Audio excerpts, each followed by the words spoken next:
গেলেন, এখন আমি কার সাথে থাকবো, কার কাছে আমি বিরুদ্ধ। আল্লাহু আকবার। এই বলে কান্না করতেছেন।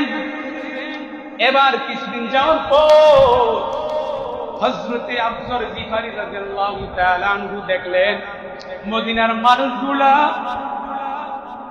এক জোড়া কাপড়ের মধ্যে দুই জোড়া কাপড় ব্যবহার করে এক পদের তরকারির জায়গায় দুই পদের তরকারি খায়।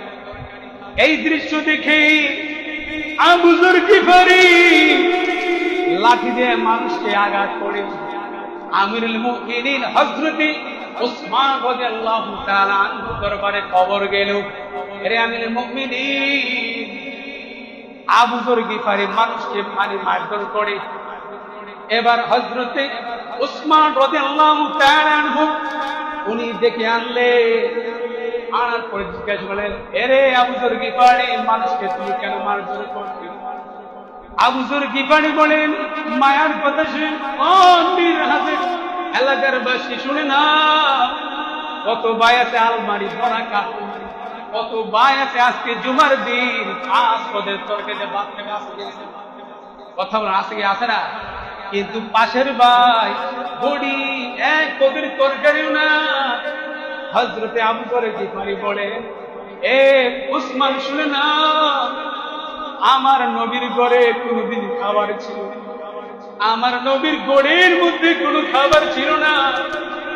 আর এই উম্মত সাহাবী হয়ে কিভাবে ঘরের মধ্যে দুই পদের তরকারি রান্না করে দুই সেট জামা কিভাবে ব্যবহার করে, এটা আমার সহ্য হয় না, এই জন্য আমি মারধর করি।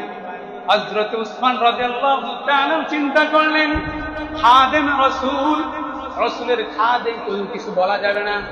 এমন সময় হযরতে উসমান রাদিয়াল্লাহু তাআলা সিরিয়ার গভর্নর হযরতে মুআবিয়া রাদিয়াল্লাহু তাআলা দরবারে চিঠি লিখলেন। চিঠির মধ্যে লিখলেন, এই মুআবিয়া, তোমার কাছে আবু যর গিফারীকে পাঠাচ্ছি। 1900 মাইল দূরে মদিনা থেকে সিরিয়া, 1900 মাইল দূরে। এত মাইল দূরে হযরত আবু যর গিফারীকে পাঠিয়েছেন কেন? কারণ হযরতে মুআবিয়া রাদিয়াল্লাহু তাআলা ছিলেন বিচক্ষণ মানুষ, উনি মানুষকে সুন্দর করে বুঝাইতে পারতেন। সেই জন্য হযরতে আবু যর গিফারীকে পাঠালেন। পাঠানোর পর ওই সিরিয়ার মধ্যে গিয়ে দেখে মদিনার মানুষগুলা 2 পদের তরকারি খায়। এখন সিরিয়ায় গিয়া দেখে 6 পদের তরকারি রান্না করে। 2 সেট জামার পরেও তারা 6 সেট জামার ব্যবস্থা করেছে, জামা ব্যবহার